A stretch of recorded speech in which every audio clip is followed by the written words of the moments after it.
Now that you already learned how to use the path constraint, I'm gonna show you one more utility for it too, alright?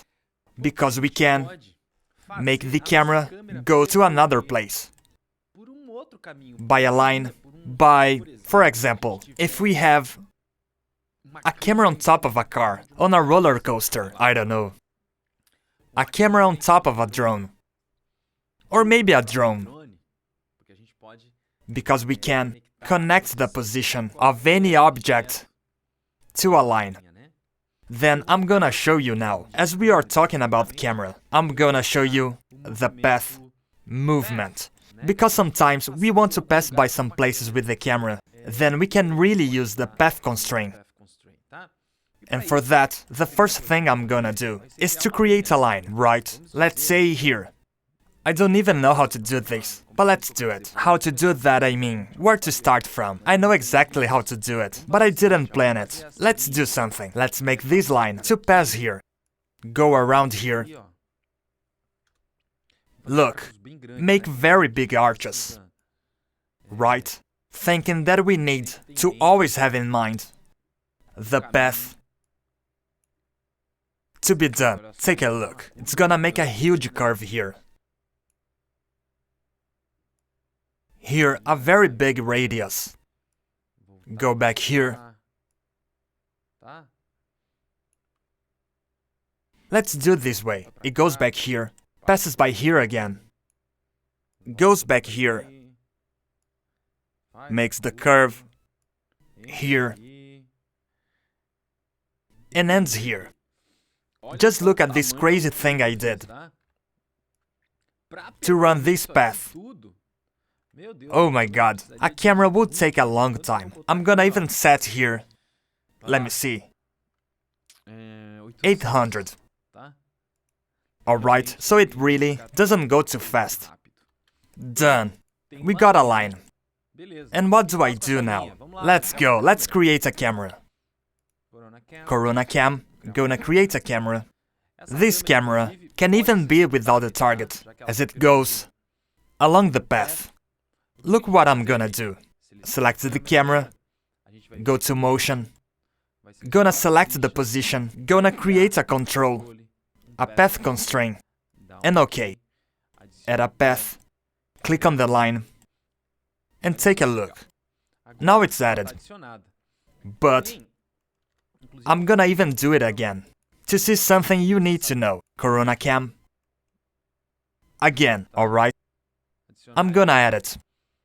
I'm gonna disable the target. Select it.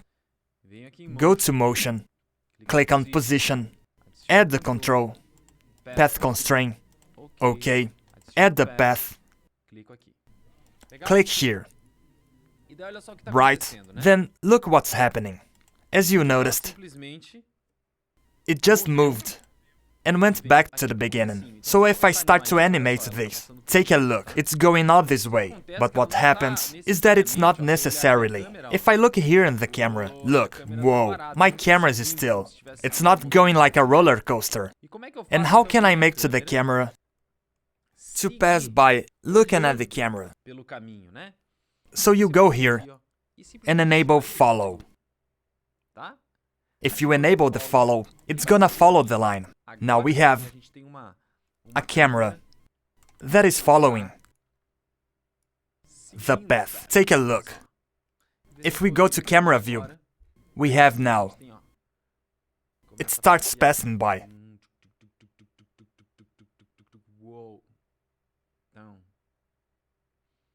It turns around, goes back, it passes by, comes here, goes around, and it ended. Alright, I'm gonna create a preview to see how that looks. Tools, grab viewport, create preview animation. That's it, 800.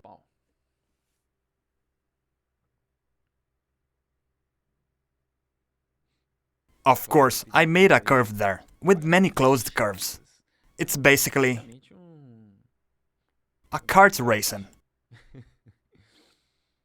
But look, we can make the camera goes along the path. That is a path following a line. In enable follow, we get the view. The view really for the line.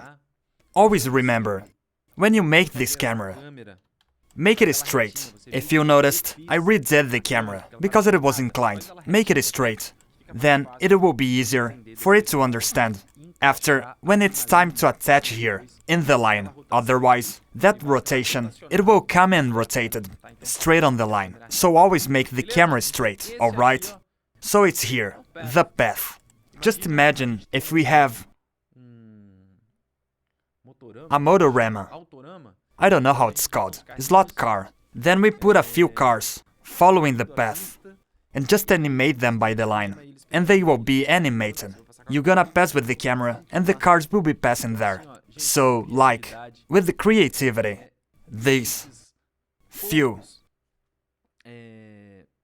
camera movement and the movement I showed you so far in this animation module already allow you to make a lot of things. But let's go ahead, because we got many more things to learn about animation. Let's go.